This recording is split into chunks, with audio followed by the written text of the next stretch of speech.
Hi, I'm Tom Jones from the St. Petersburg Times. I'm joined by Times sports columnist Gary Shelton. We're at One Buc Place where the Bucs have just made their first selection. The third overall pick in the NFL draft. It's Gerald McCoy, the defensive tackle from Oklahoma. And Gary, we've been hearing about this pick now for weeks. Do we like the pick? I don't think you can dislike it at this point.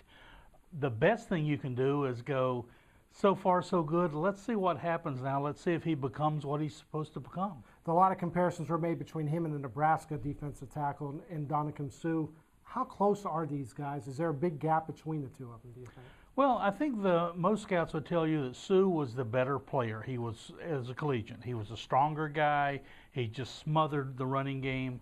But they'll also tell you that in this defense, you can make a case that McCoy is the better fit, that he's going to have better penetration, he's a little quicker, and you can get some sacks from the defensive tackle spot. How soon can Bucs fans expect a guy like this, the third overall pick in the draft, to make an impact at that position?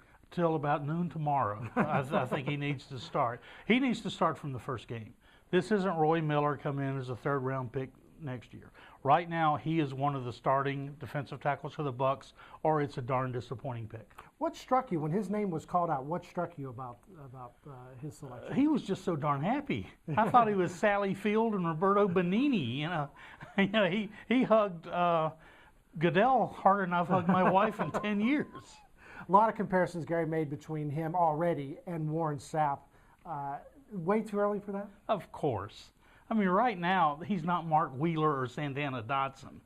Warren Sapp is one of the preeminent defensive tackles of all time, certainly the best defensive tackle of his era.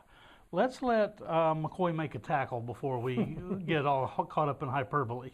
That's Gary Shelton, Times sports columnist. Be sure to read his column about Gerald McCoy and the Bucs draft on TampaBay.com and in the St. Petersburg Times.